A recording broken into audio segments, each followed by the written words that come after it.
Anti-liberty big government legislator Mike Noel's at it again, promoting another anti-rancher movement.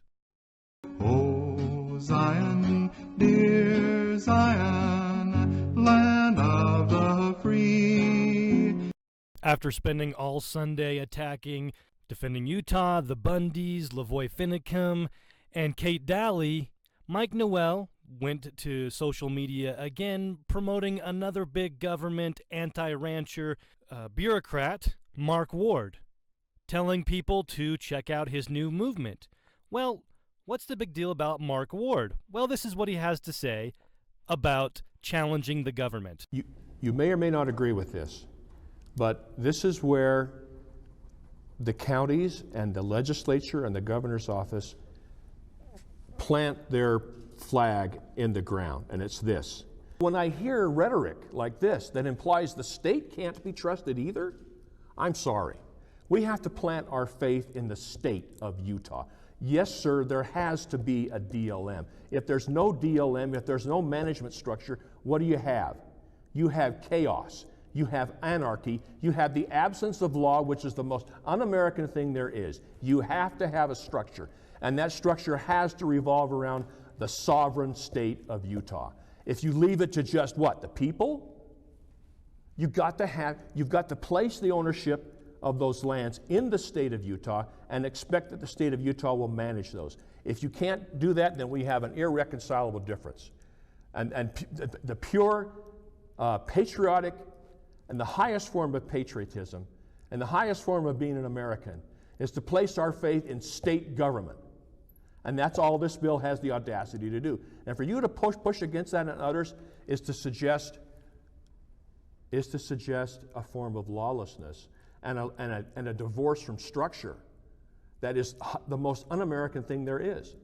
This would be comical if it wasn't so horrible. Mark Ward, this guy Mike Noel's now promoting, is saying that if we don't plant our faith in government, we are anti-government, we are anti-constitution, and we are against everything that is Americanism. Now hear what constitutional scholar Scott Bradley has to say about that. I'm a little concerned that this creates a division of land management. Division of land management sounds notoriously like Bureau of Land Management. You change the D to a B, or a B to a D, or whatever. And I see this as being a mini-me kind of thing, where the BLM oversight is being transferred to the state. Now, honestly, the state takes ownership and control of all federal lands. It has the power to create all regulations under this bill pertaining to the use of land. It establishes fees for access and use of land. It has the power to create an independent policing agency. Despite of the fact it mentions the sheriff, it goes on in the next line to say that there'll be an independent policing agency. It has the power to enforce the regulations on the land, the power to adjudicate things that come up in question, for an internal court system, if you will. And all of these things violate the separation of powers that have been Americanist from the very beginning of this country. And the power to transfer any land was withheld until approved. So, in short, it really does create an all-powerful Utah czar of lands.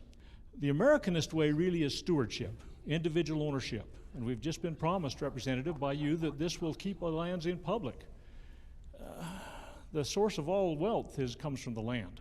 Yeah. And stewardship with private ownership is important. And it seems weird to say to me that we're going to have a socialist program from the nation that's just going to be transferred to our state to operate these lands, and a continued government-operated thing, the very definition of socialism, government ownership and control. So here we have Mike Noel, a legislator proven to vote for bigger government more than he's voting for protecting your liberty, promoting another guy that's telling you if you don't support big government and put your faith in the government, then you are anti-American. This is Ben McClintock, just reporting the facts, with Defending Utah saying, don't fall for false patriots with false solutions.